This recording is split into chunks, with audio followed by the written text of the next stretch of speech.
Hello and welcome to The Real Deal with me, George Galloway. Every week at this time I'm here in central London bringing you the news and views you just won't find in the corporate media. As always, I'll be shooting from the hip and shooting from the lip, but you could fire back at me at least by email at realdeal@presstv.co.uk. And I'll be talking live to a San Francisco architect who's become the prime mover in a demand for a new widespread inquiry into the 9/11 attack and the horrific collapse of the Twin Towers. He's the conspiracy theorist's theorist. He believes the towers were blown up rather than destroyed by the planes which crashed into them. And he presents an interesting case. With me now from the Bay Area in San Francisco is Richard Gage. Richard is an architect, which is a bit like saying Muhammad Ali was a first-rate Terpsichorean.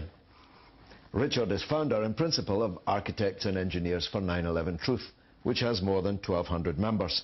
Richard, I'm not an architect nor an engineer, but surely we know the truth about 9/11. Planes were hijacked, were flown into the Twin Towers, and the structures weakened and collapsed. What's not to know? Richard, well, isn't that the long and the short of it? We certainly were led to believe that, and they would like us to continue believing that, but 1,200 architects and millions of other Americans believe something else. And that is all of this evidence that we have not been given by the mainstream media, by the official government reports. And I'm looking forward to sharing that evidence with you today, George. Well, the fact that millions of Americans believe something doesn't really cut much mustard with me, Richard. The millions of Americans believe Elvis is alive and on the moon, or man didn't walk on the moon. Millions of British people believe all sorts of things. But I am interested that you don't believe it, because you're an eminent person, a professional person, with no axe to grind. And although I warn you of the if it looks like a duck, walks like a duck, and quacks like a duck type of guy, I am interested in what your case is, because I respect you. So summarize, if you would. Put your best foot forward on this. Why don't you believe the official truth of 9/11? Well, the 9/11 Commission report didn't even mention the third worst structural failure in modern history. This is the 47-story skyscraper, the destruction of one of our tallest buildings in most of our states, building number 7, a football field in length away from the Twin Towers. And it was not hit by an airplane. Yet at 5:20 in the afternoon on 9/11, it begins a precipitous, sudden collapse, straight down, uniformly, into its own footprint. And we have all seen this before. Well, Richard, let's pause there and just take a look at some footage which makes your point rather. Now, here we're going to show you a videotape of the collapse itself. Describe that. Now we go to videotape, the collapse of this building. Indeed, this building exhibits all of the characteristics of classic controlled explosive demolition. We've all seen this in the old hotels, for instance, in Las Vegas here in the States. Richard, if we're not, neither you nor I doubts that these two airplanes struck the towers. We both saw them do so. Why would somebody, having hijacked airplanes and successfully flown them into these two towers, have to go to the length of planting explosives in the two towers to bring them down? Wasn't the spectacular enough? Well, who knows what their motivation is, their agenda, why they haven't been found and caught and brought to justice. What we do at Architects and Engineers is present the evidence, and that evidence is not being dealt with. What does it include? We talked about Building 7, where this building falls as fast as a bowling ball straight down off the top of the building. It falls that fast for the first 100 feet. This is acknowledged by NIST, and yet they have also acknowledged that it's impossible for that to happen, because that would mean there would be no structure. There was 40,000 tons of structural steel supporting this building, and then 1 second later it's coming straight down into its own footprint as fast as a bowling ball. The only way you can do that is to remove all those columns at once with explosives within 1/10 of a second of each other. Otherwise, the building will begin to tip over. And that does not happen. So we know this is an explosive controlled demolition. We know we're being lied to. Now let's take a look at the Twin Towers. Richard, let me stop you there, because let's hear from one of the eyewitnesses. Let's pause for a second and watch this. And then it was like another 2-3 seconds. You heard explosions, like boom.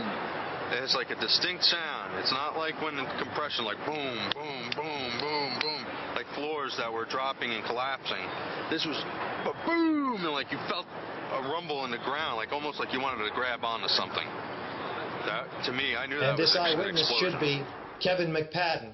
It is Kevin McPadden. Now tell me this: what kind of explosives and how much explosives would be required to bring about the collapse that you are talking about? Well, what we find in the dust, this powder that has blanketed lower Manhattan, this pulverized concrete is down to 100 microns. This is like talcum powder. The international team of scientists find small red-gray chips of explosive nanocomposite thermite. These are composed of extremely small particles of iron oxide and aluminum powders down to the nanoscale. This is only made in the most sophisticated Defense Department contracting laboratories. So why is there explosive high-tech dust, high-tech explosives found in all of this dust? Why does USGS find like 9 tons of previously molten iron spheres, the diameter of a human hair, throughout all the dust, billions and billions and billions of them? This is indicative that there's temperatures twice that jet fuel can burn, that office fires can burn. So we want a full investigation that accounts for all of this evidence, as well as the several tons of molten metal found underneath all 3 skyscrapers that is not produced by normal office fires or by jet fuel. Well, Richard, I know you'll hedge your bets here, but what you've just said is that the U.S. government blew up these buildings themselves, because clearly if it only comes from Department of Defense laboratories, this material, then the U.S. government must have murdered thousands of its own people. That's quite a charge, isn't it? Well, we're not making that charge, but those implications are certainly available to us.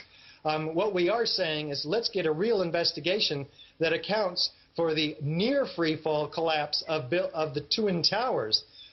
We're told that the upper 15-story section in the case of the North Tower drove the rest of the building down after structural weakening by fire. And yet what we see is a continuous accelerating mass of 2/3 of free-fall acceleration straight down through the greatest path of resistance, the 80,000 tons of structural steel in this building. It should have tipped over if it was going to collapse at all. It should have left the core structure composed of 47 massive core columns standing 1,300 feet in the air. It wouldn't have expelled explosive isolated jets 20, 30, and 60 stories down below this zone of destruction at 160 to 200 feet per second. There's so much evidence here that we have not been privy to, such as the expulsion of these 9-ton perimeter wall units at 60 miles per hour, landing 600 feet away. Well, Richard, I did tell the viewers that you had a compelling and interesting case. You haven't let me down. Let's talk again after the 9/11 anniversary, to be continued. That's all we've got time for, though, I'm afraid, as ever. Until we meet again, I've been George Galloway. This has been The Real Deal, and you have been a wonderful audience. May you go in peace.